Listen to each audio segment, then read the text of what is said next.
Indie projects have sprouted much more frequently compared to a decade ago, and especially longer back, given the recent easing of game development for the average person as a result of many different programs and knowledge sources simply becoming much more accessible over the years. Given that, this game's conception was feasible, and after some fan game makers were given the chance in the spotlight a couple of years ago with Sonic Mania, 5 of the main people responsible for that project went on to found their own company some months afterwards. A few years pass, and now Penny's big Breakaway has been released at long last. To get what feels like a near obligatory question and concern to quell, I do think it's worth the asking price.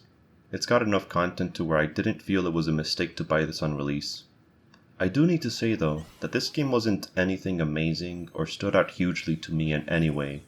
The strong points I think it had were the somewhat free-flowing game feel, its concept being somewhat unique, and its somewhat respectable amount of content.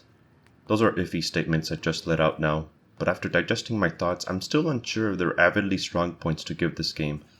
It simultaneously feels like a game that doesn't go nearly as far as it could have in any of these directions, and that untapped potential definitely left some part of me craving that ideal game.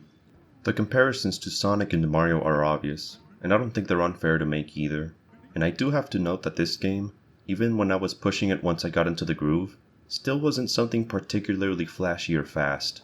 The emphasis on moment-to-moment platforming was one that was constant and fed into a preset vision. Regardless, I should start by giving a short list of technical hiccups. This game is a bit buggy, even if nothing unplayable by far, as of producing this video. The worst I came across was when I started the game, as it was stuck running on a massively sped up rate, and if trying the Evermore demo for Dennis has taught me anything, it's that I made a mistake of buying a slightly better monitor than the one I had before, as that game and this one don't run as intended without tweaking and aren't adjusted for higher end monitors. At least I presume that's what the issue is here. I had to go to the settings and change the frame rate from the default to 56 or lower specifically to change this. Besides this though, there were a small amount of bugs I came across. The music had a weird habit of sometimes cutting out completely during the busker bonus out of nowhere, and it wasn't happening at specific expected times either. A few times Penny would skid in place for some reason before being able to move her normally again. During the pool table boss fight, it's possible to be moved on top of one of the electrical fences out of your own volition, and a few things very occasionally not working as intended, specifically enemy or level gimmick interactions. Like this one group of penguins here that didn't activate and were busy scurrying around in circles. This one platform that normally hurts you unless you're riding on your yo-yo didn't damage me at all here when I walked on it normally. And I also got stuck here in the wall abruptly due to some wonky collisions. But most of these are hardly worth sweating over anyways. Some people keep saying they experience different kinds of soft locks or other issues, like the game straight up crashing whenever people jump. But ultimately I didn't experience anything that completely halted or detracted much from my experience. I don't mean to list these off as to make fun of the game, I'm only hoping they get fixed. Then again, I'm sure the developers are already aware of a good amount of them, but I mentioned the ones I came across just in case. Given a vast majority of the platforming genre heavily relies on how good level design is, that's an area I never felt like yawning at here. There's constant engagement in what the levels have you do when you go from one to the other, as the game is usually introducing a new gimmick every level or so, or the different level pieces were being arranged in ever-changing ways that made standard platformer gimmicks and ideas feel engaging and unique one after the other. I'd struggle to call a majority of the ones included here as particularly unique or amazing, but the level designers really knew how to put together levels with what they had to work with. It never feels like it's repeating the same things, so the variety is fairly up to snuff. And while there weren't a big amount of dedicated split routes to take for faster times thanks to more skilled play, the optimization from this game comes more with flexing your moveset around a vast majority of what you can see, as they also made sure most of what's present have collisions. Invisible walls are similarly lax in their implementation, as they're plainly non-existent to let people explore as they wish. I think I only came across 2 of them for the whole game. You see it? It's interactive. You can ride on many different types of liquids, so you see a huge body of water or lava, go have fun. Simple as that. It's a clever decision that also takes a good amount of extra work to make for platformers, and also one that really helps with player expression, which is apt to include given this game's controls. Occasionally you can come across parts of the penguin army sent after you, which serves more as a momentary nuisance than something to give this game involved combat. They tend to nearly exclusively come in hordes, as it takes a weight value of 5 to capture you, though I almost never got caught, in spite some of the intended trickier moments of impending tsunamis made out of beaks and flippers, as an air dash into a roll is way faster than them a vast majority of the time. I only got caught thrice in my first playthrough, and I didn't hear the sped up panic music for even half of the worlds. I definitely think they could have stood to have been more aggressive, or they should have more frequently placed the ones who can trap you in white wrapping, as those are the ones that actually halted my pace the most. The enemy variety also isn't too high, and could have been spread across the game better, as it takes until World 9 for the pink big versions of penguins to show up. Prior to them, you mainly have the regular blues, which at least come in a few different shapes or stacks, bulls, ostriches, and green versions of the blues. The green versions of penguins are also something I wonder if they're cut content, because I didn't see any difference between them, and if there is a difference, it's very minuscule. Besides spreading them out more, I think it would have helped the presentation a bit if enemies were also dressed or had accessories on them to more closely match the worlds they're in, as most enemies are often used as a one-size-fits-all sort of deal. Giving penguins bathing suits or court wigs feels like a fair enough ask, I think. Thankfully, the game's focus on combat is way more of a momentary supplement than one with a greater purpose or focus outside of the few boss fights, so the enemies being as understated as they are isn't a big deal. Furthermore, the levels end up being supplemented by all of them barring the extra ones and the boss levels having 3 separate mini-quests to do, which sport a decent variety in what they ask. Much of it isn't mind-melting stuff, while it's also fairly fitting, not something like match the 3 squares or stop to play a game of Puyo Puyo. Oddly enough, you can't restart these on command unless you decide to fall off the map or warp to a previous checkpoint, which gets soured a bit by how they give quests to you as long as you're in a close enough proximity, or not knowing what type of challenge they'll force onto you beforehand.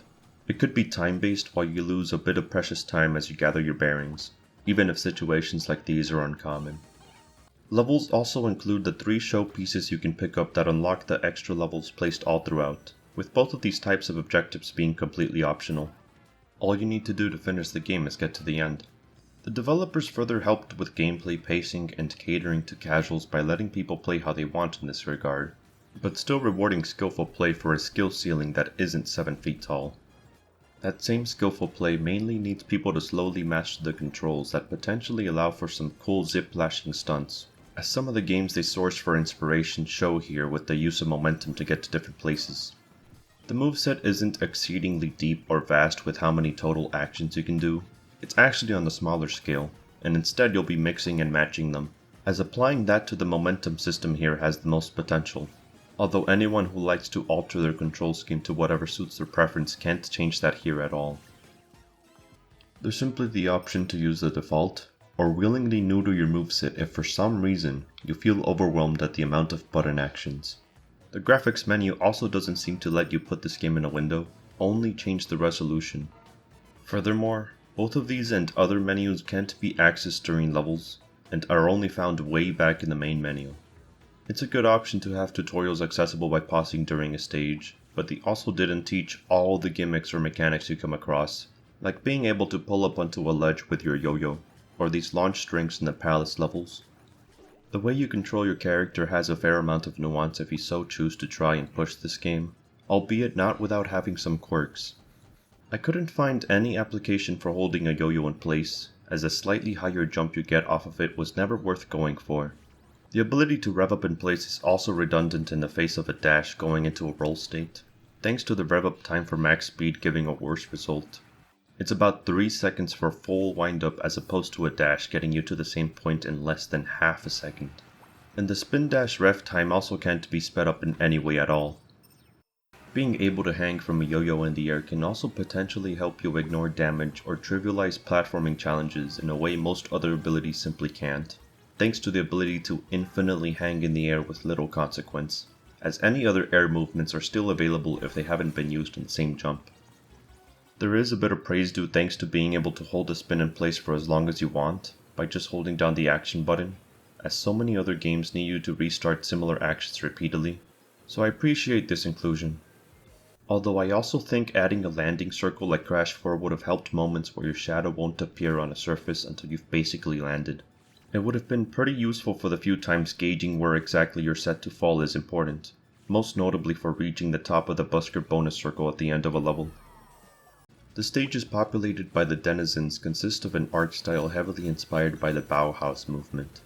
It's a style that originated from Germany that's mainly focused on abstract shapes, bright colors, geometry, and with little detail. It aimed to unify both function and fashion. Things here look abstract and don't have complex textures to look closely at.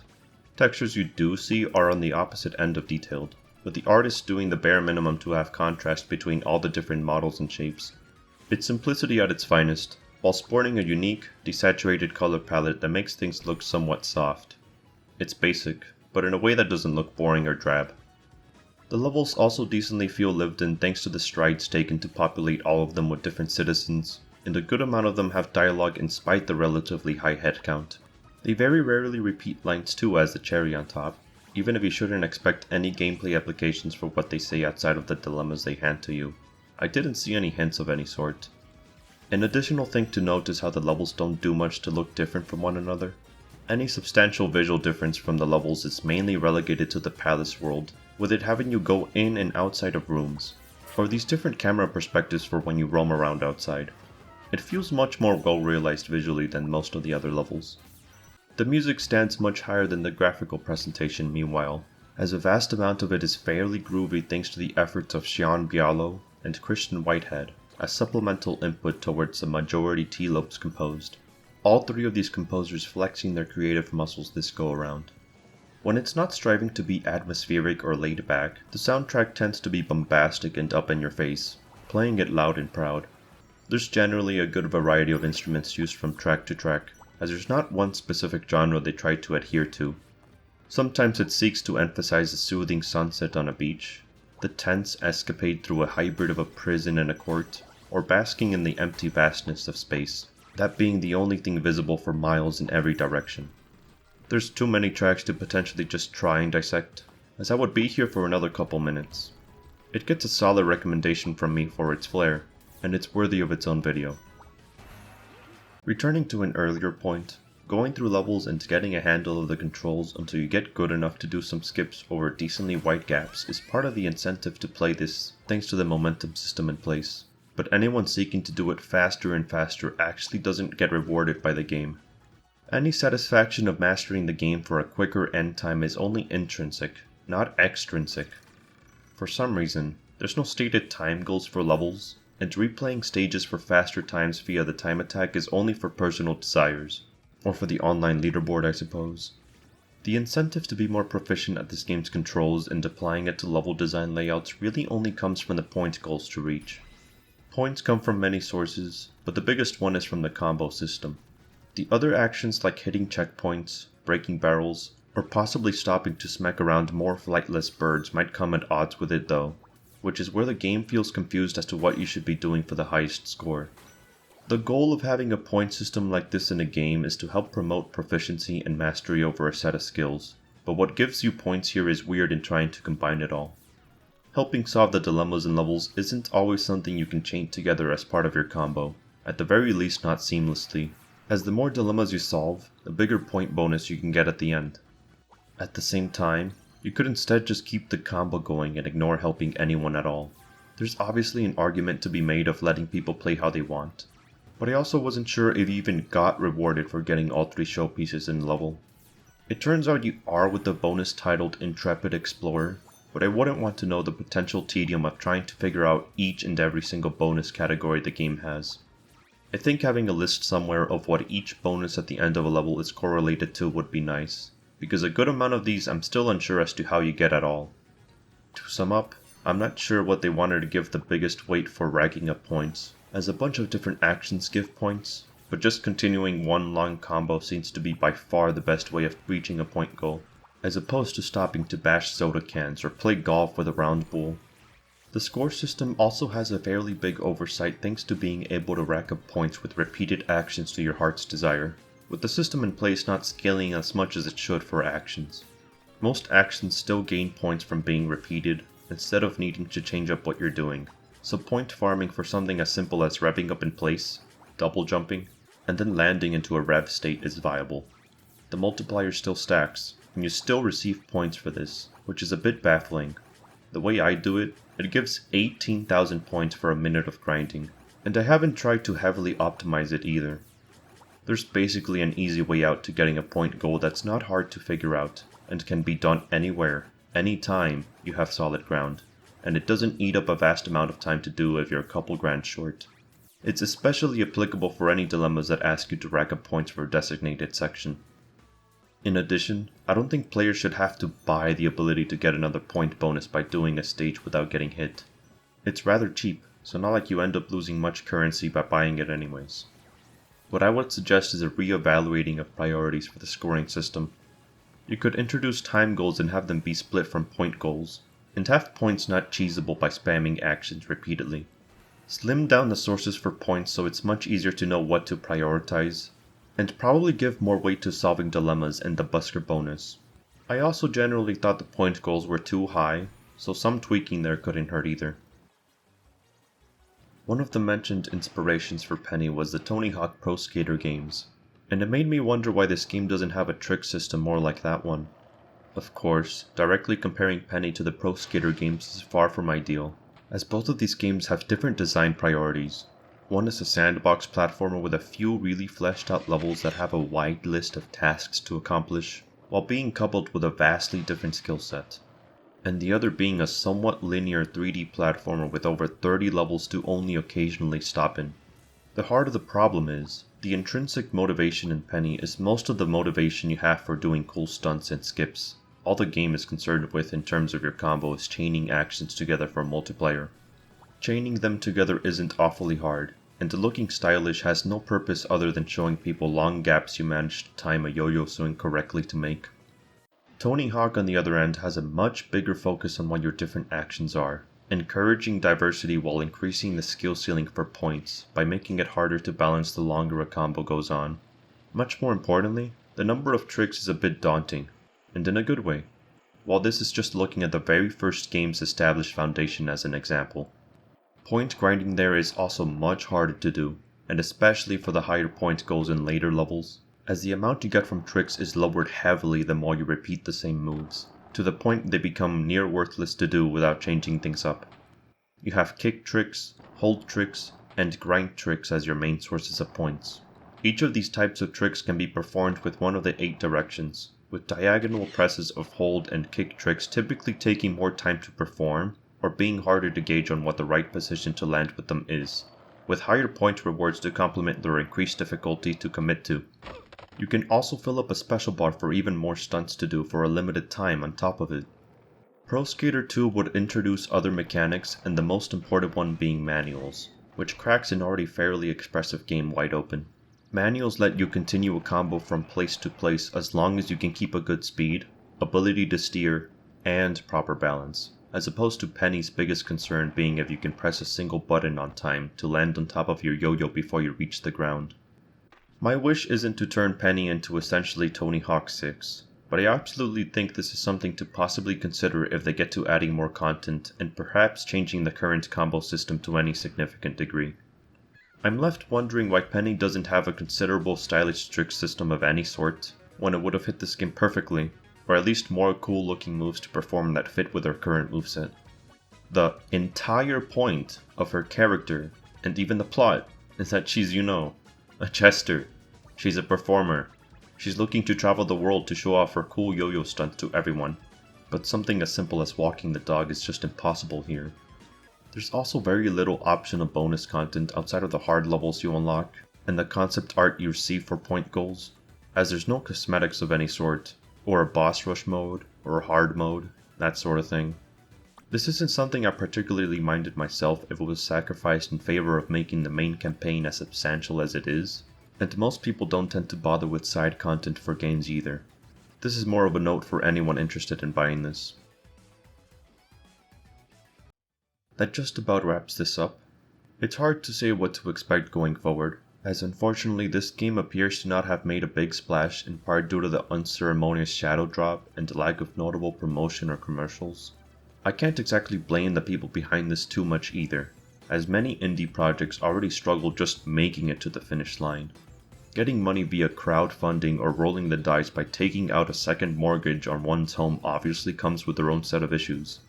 In the face of increasingly sloppy or undercooked products shoved out by established corporations, games like this from the indie scene will slowly start to rise and hopefully pull more attention away from the regurgitated, predatory monetary practices gaming as a medium has become more highly subject to, with games as an art form feeling more and more like a thing of the past. There's a good game here in spite my issues and gripes.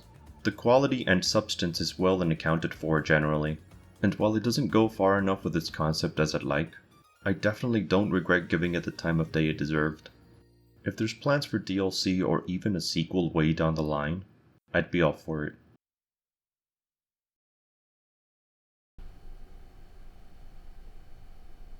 I was gonna keep this free of jokes, but why is this the preview for the project in DaVinci Resolve? Why?